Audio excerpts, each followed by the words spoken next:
Here we are, part two of Conversations with Clifford Meth. Welcome back. Uh, and so many things to talk about. Like I feel this will be this. We will edit all into one like 90-minute documentary to go, later on, and an extra on your video book of Promises from Rockaway. But anyway, I want to be a little bit somber. Is that since we last spoke, the comics industry has lost, well, now three huge talents, and I feel bad if I'm forgetting anybody else, but because we just lost Tim Sale as well, and that was a real shocker. But I would also say, all of the only one that wasn't, when George Perez passed, it was sadly expected. It's just a matter of time. But Neal Adams was definitely a shocker, and you and I, in our last conversation, had talked a little bit about your work with Neal, and I do think that, whatever, at the end of the comics industry, when someone writes the story of, who were the giants, what were some of the turning points, you were there with Neal in a major one we talked about of getting Dave Cockrum compensation for his characters, for what he contributed to the Marvel universe that is now the Disney Marvel universe. But so let's talk about Neal. You as a young man encountering Neal Adams for the first time. First time I saw Neal was at probably it was a Phil Seuling convention, if that means anything. Phil Seuling was the big promoter, at least on the East Coast. So I'm guessing it was like 1973, 74, something like that. Neal was the only guy who was not doing sketches. Everybody else was sitting around doing sketches, $5, $10, whatever it was. Nobody could get Neal to sketch. He wasn't going to sketch. People would drop $100 bill in front of him, $200. He didn't feel like sketching. He was clearly, the biggest rock star in the room. Even though Kirby was there, even though there was others there that were huge names, Steranko was there, but Neal carried himself like a star. He enjoyed doing that. He had that, that aura, and I saw that as a kid, but there was also his work, which we saw, and his work was just startling. I mean, it came at a time when there was nothing like that. I guess they call it photorealism or however they term his artwork, but it was sensational. There was something just majestic about anything that Neal Adams touched. It was marvelous. So, I would buy things just because Neal Adams had a cover. Or, well, sure. Do you have those Tarzan books? Because that's one of the things I remember as a little kid encountering, like, what is it about this Tarzan novel cover that is so dynamic, and then seeing that N and that A, it forced me to read those books. I wouldn't have read those books otherwise. When I saw, it was the same thing with Frazetta, frankly. If I saw a Frazetta cover on anything, I bought it. Yeah. And those Neal Adams Tarzan covers were pretty sensational. Yeah. So, that's how you first encountered him, but that's as a fan. That relationship changed. You became allies in... I never saw him again. I never had any contact with him again until Dave Cockrum got very, very sick. I'm not going to tell the whole Dave Cockrum story right now, but when Dave was literally in a diabetic coma, we had to move pretty quickly on getting attention on that situation, get some money to his family so they could do things differently. He didn't even have private care. He was in a VA hospital. Neal was not one of the first people I approached because I didn't have a relationship with him. Of course, I knew what he did for the Superman creators and what the other things that he proposed with creators' rights and his whole history of getting people's pages back. But he was not someone I knew. I know Harlan Ellison. I knew Frank Miller. I could pick up the phone, and I did. I made sure that I had some heavy hitters standing behind me because who the hell am I? I'm going to be walking into Marvel saying I'm representing Dave Cockrum. I want to have a couple more names on my petition, so to speak. I'm representing more than just a guy who's dying in the hospital. And Harlan said to me, call Neal Adams. He said, tell him I told you to call. So I did. I called Continuity. I don't remember who took the call. It was either Peter or Chris. Chris, Neal's daughter, or her husband, Peter. I don't even think it was her husband yet. I don't remember. But in any event, and they put me through to Neal, and I tell Neal the story about Dave Cockrum. I don't even know if he knows Dave. course he knew Dave. I didn't know that. He gave Dave his first real jump. The situation was right that Dave Cockrum had originally, like many creators, signed or worked allegedly as work for hire, but the new X-Men would not be be the new X-Men without Dave Cockrum. He created whole heart, that was all him. Nightcrawler and Storm, uh, among others, but they're the two that really come to mind. And at the time that he was in a coma, right? That I think X2 had already come out, which featured Nightcrawler. So Marvel and Fox were making quite a lot of money out of a character that I don't know how much he was paid in the first place for, but he wasn't really getting residuals, and as you say, not really enough to cover his medical bills. Dave was not part of what they call the new character agreement. Okay. There was a cutoff date.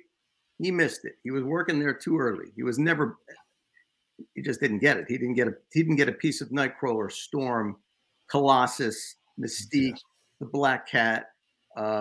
These were all characters that he created from whole cloth and pitched some of them to the Legion of Superheroes when he was still at DC. There was no question that these were not his and Len Wein, not his and Chris Claremont. These were his characters. And no, he wasn't getting a dime of royalty. So when Dave went into this diabetic coma, I said to Patty, his wife, give me power of attorney. And she says, we can't sue anybody. I said, I'm not going to sue. I said, I need to be officially in a position where I can represent you right now. We got to go to Marvel with this. Let's go fight this fight. And where does Neal Adams come in? So Neal was recommended to me. I knew his background. I knew what he did for the creators of Superman. And I know how hard he had fought for other things. But I think this sort of became his second campaign. And I went to Neal on the recommendation of Harlan Ellison. And I told him the story. And I didn't even know that he knew Dave. But as it turned out, when Dave had pitched his wares at DC, Julie Schwartz introduced him to Neal. And Neal said, oh, the famous fantastic fanzine artist, because he'd seen Dave's stuff in some fanzines, which Dave was very flattered. And DC didn't have anything for him, but Neal Adams made a call to Jim Warren over at Warren Publications, and they gave him some work right away. Dave got work because of Neal Adams. It was his first work, and he would bring it over to Neal, and Neal would show him what to fix. And then Neal, of course, Dave ended up becoming an apprentice to Murphy Anderson and doing some work over at DCB before he got to Marvel. I don't think he stayed in touch with Dave, with Neal. I don't think the two of them remained in touch at all. In fact, I know they didn't. It's just that kind of industry. But, he already had a debt to Neal, and Neal was only too happy to say, yeah, I'm not only going to help you with this situation, I'm your partner. He actually used those words. I'm your partner. Let's go.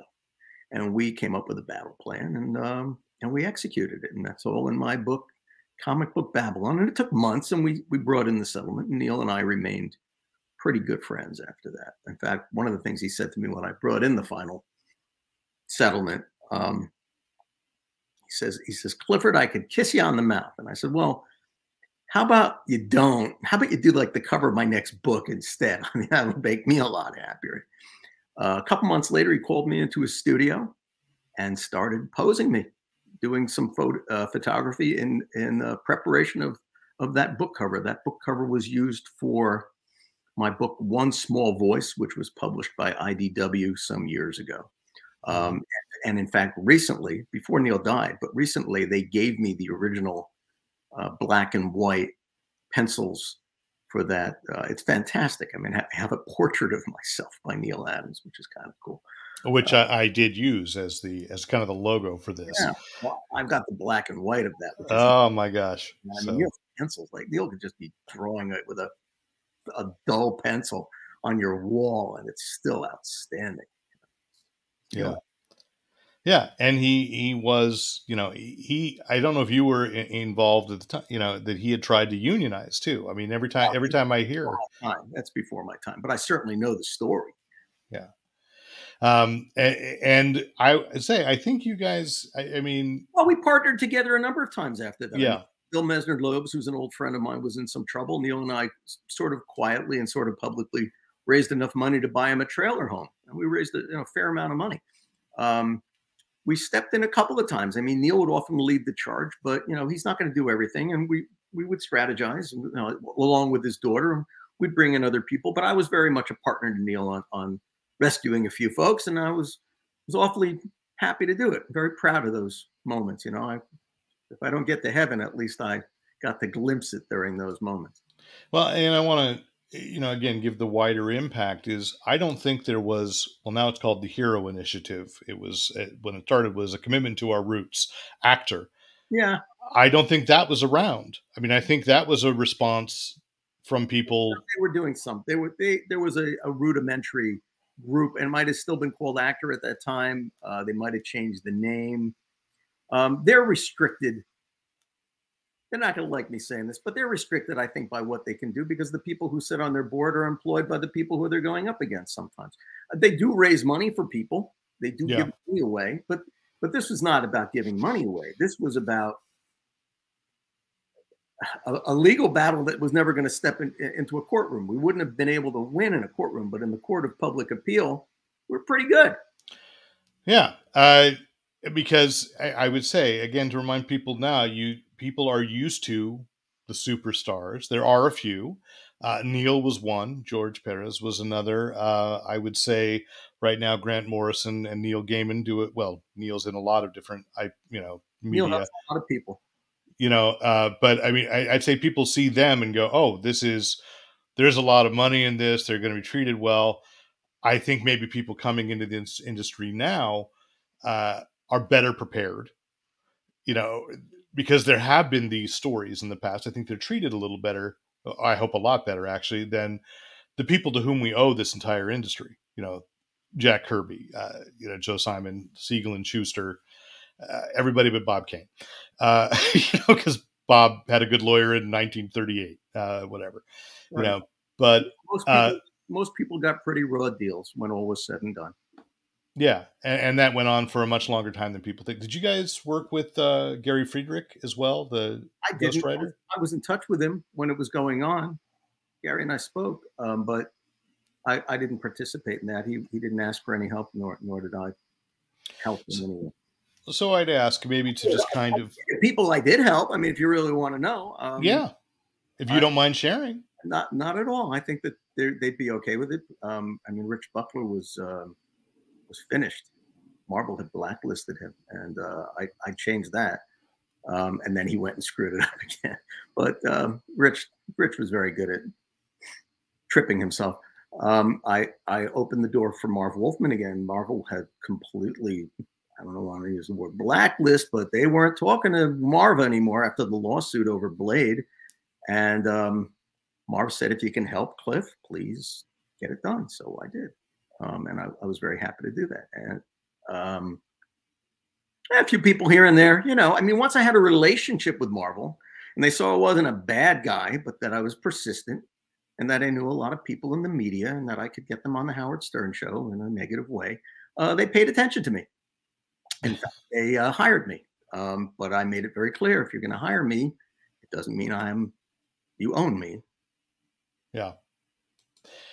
And let's wrap this a little bit with, your kind of last memories with Neal Adams. The two of you, I do think because you and I had talked about it when unfortunately, I will say, Stan Lee's last months, and there were so many people around, it was clear, maybe fans started kind of redefining in their head how easy it is to be slipped into elder abuse. Like even I'll use that phrase. I don't know if you do, but I do, that I think he was abused by the people around him in his last months. And I know, because you and I had talked, that Neal and you were trying, you're behind the scenes, but I'm going to give you some credit for Neal and I and Kevin Smith and a number of people who were regularly in touch with Stan, and I was.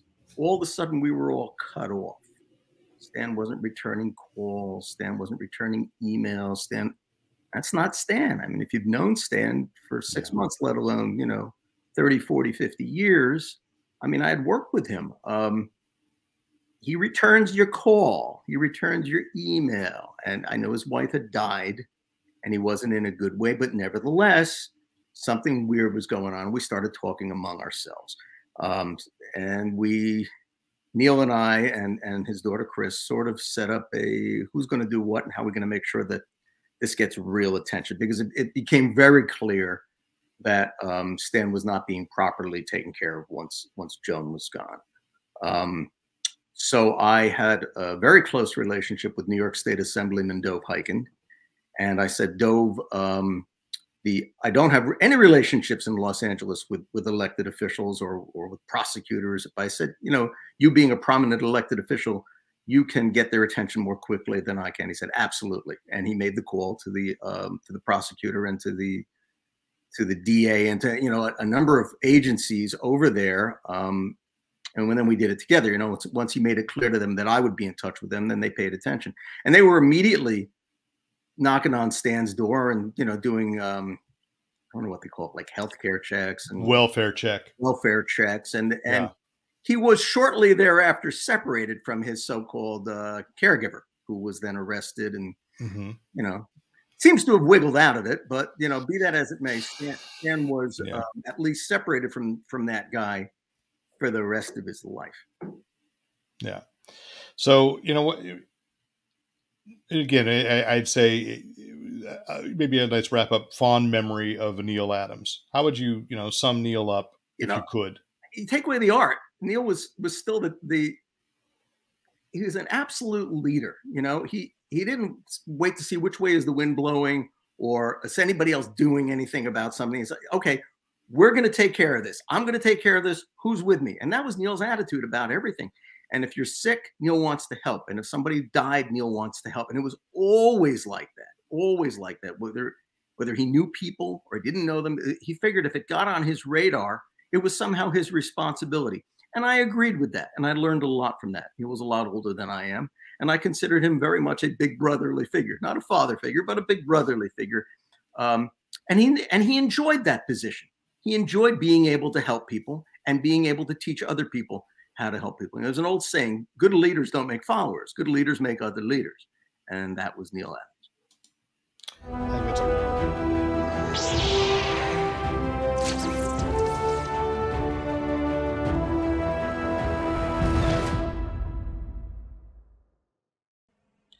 Thanks for watching. Be sure to hit the subscribe button so you don't miss out on any Fanboy Planet video content. And remember, use your powers for good.